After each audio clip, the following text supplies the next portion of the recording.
Hawak na ng pulisya ang driver ng bus na sumalpok sa isang multicab sa Ragay, Camarines Sur. Ating saksihan. Humandusay sa kalsada mga sakay ng isang multicab sa Andaya Highway sa Ragay, Camarines Sur, pasado alas 9 kagabi. Ang mga biktima, tumilapon matapos masalpok ng pampaserong bus ang sinasakyan nilang rescue vehicle ng LGU. Animoyerong natuklap ang malaking bahagi ng multicab.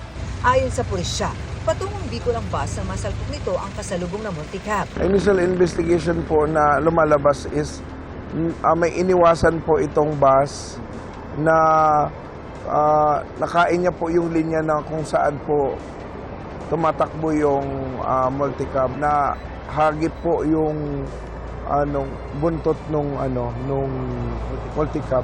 Patungo raw sa beach ang multicab na lulan ang 10 tao, kabilang ang ilang kawani ng Lupi LGU. Sa pinakahuling detalye ng pulisya, 5 ang kumpirmadong nasawi sa mga pasahero. Isinugod naman sa ospital ang 5 pa, kabilang ang driver ng multicab. Kasama rin sa kanila ang isang sanggol na tumilapon. Ayon sa kanyang tiyahin, maswerteng walang tinamong pinsala ang sanggol. Nasa kustudiya na ng Ragay Police ang bus driver. Paliwanag niya, may iniwasan siyang plastic barrier sa tulay na medyo madilim umano. Nang malapit na ako, nakita ko naman bigla yung plastic barrel. Tapos umilag ako. Hindi naman ako nakailag sa kanan dahil mayroong ibang sakyan. Di, kinabig ko yung sa kaliwa. Timing naman po na yung service na may kargang tao. Ang bilis ng takbo niya, doon kami nagkasalubungan. Humingi siya ng tawad sa insidente. Humingi pa ako ng tawad sa mga namatayan. Aksidente po yan, hindi ko po naman sinasadya. Nagtungo na sa pulisya ang kinatawan ng bus company.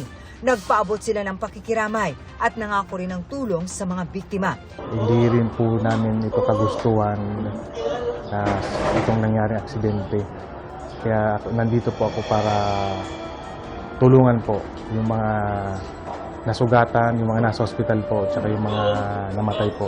Emosyonal ang alkalde ng Lupi LGU sa nangyari sa kanyang mga kawani. Anya, personal na desisyon ng mga empleyado na magsama-sama pagtapos ng kanilang trabaho. Basta ang pagkasabi lang sa mayor's office, hindi din kami nagpagamit ng anuman na sasakyan ng munisipyo. Talaga pong sila din desidido makapagsama-sama. Kaya po masakit sa amin. Tiniyak ni Mayor Jacinto na handang tumulong ang LGU pati na ang provincial government sa pamilya ng mga namatayan at mga sugatan. Ako si Marisol Abduraman, ang inyong saksi.